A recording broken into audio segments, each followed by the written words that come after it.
Capítulo 9. O Senhor Deus disse a Moisés: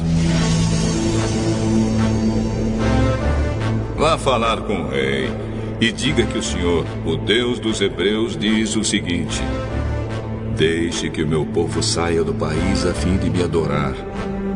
Pois se você não deixar e continuar impedindo que ele vá, eu o castigarei com uma doença horrível que atacará todos os seus animais, isto é, os cavalos, os jumentos, os camelos, o gado, as ovelhas e as cabras. Farei diferença entre os animais dos israelitas e os dos egípcios, e não morrerá nenhum animal dos israelitas. Eu, o Senhor, marquei um prazo. Farei isso amanhã.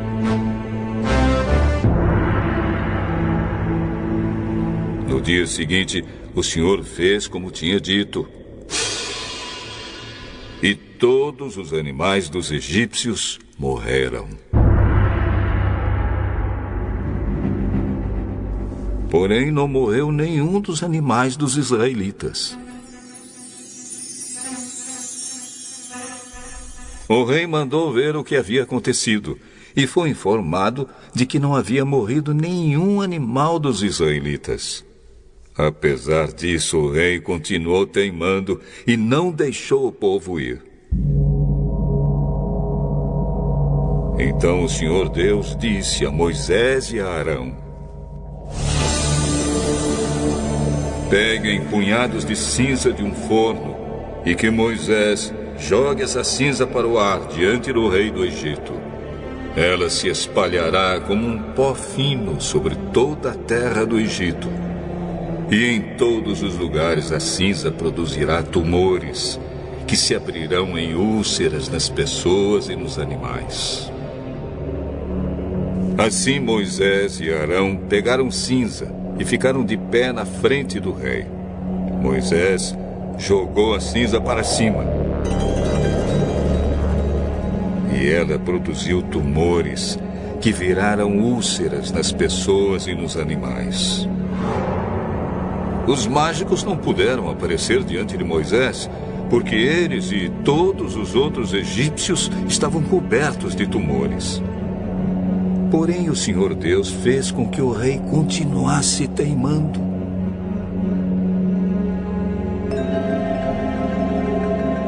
E como o Senhor tinha dito a Moisés, o rei não atendeu o pedido de Moisés e Arão. O Senhor Deus disse a Moisés: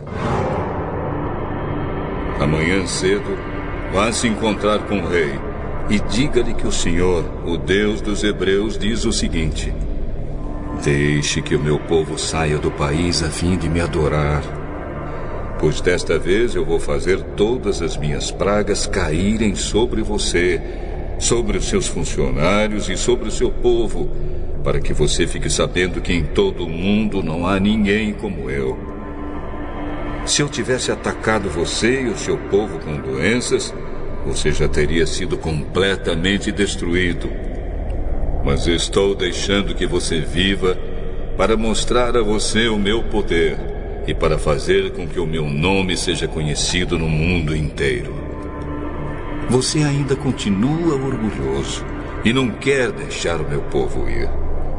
Porém, amanhã, a esta hora, eu vou fazer cair uma chuva de pedra tão forte como nunca houve igual em toda a história do Egito. Portanto, agora mande recolher o seu gado e tudo o que você tem no campo. Se as pessoas e os animais que estiverem no campo não forem para casa, quando cair a chuva de pedra, todos eles morrerão. Alguns funcionários do rei ficaram com medo daquilo que o Senhor tinha dito e levaram seus escravos e os seus animais para os abrigos. Mas os que não deram atenção ao que o Senhor tinha dito, deixaram seus escravos e os seus animais nos campos.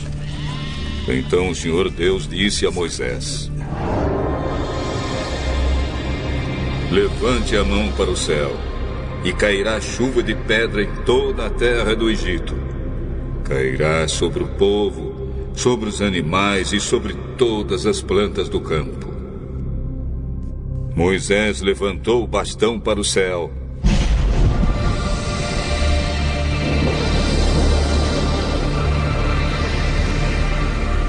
E o Senhor mandou trovões, raios e chuva de pedra sobre o país.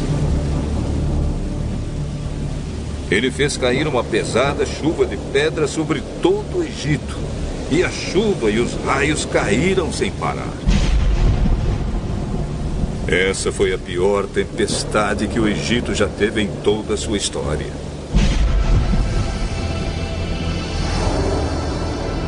Em todo o Egito, a chuva de pedra acabou com tudo que estava no campo, incluindo as pessoas e os animais. Destruiu todas as plantas e quebrou todas as árvores. Somente na região de Gozém, onde estavam os israelitas, a chuva de pedra não caiu.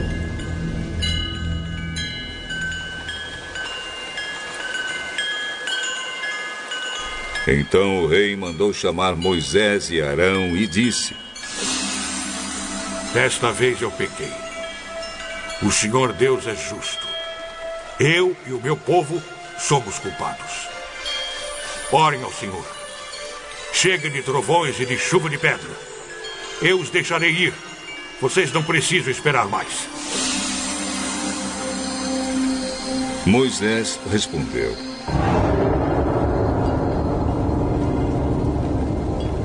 Quando sair da cidade, eu levantarei as mãos em oração a Deus, o Senhor. Os trovões vão parar e não haverá mais chuva de pedra. Isso para que o Senhor, ó Rei, fique sabendo que a terra é de Deus. Mas eu sei que o Senhor e os seus funcionários ainda não temem a Deus, o Senhor. O linho e a cevada foram destruídos, pois a cevada já estava com espigas e o linho estava em flor. Porém, o trigo e o centeio não foram destruídos, pois ainda não haviam brotado. Depois de ter estado com o rei, Moisés saiu da cidade e levantou as mãos em oração a Deus, o Senhor.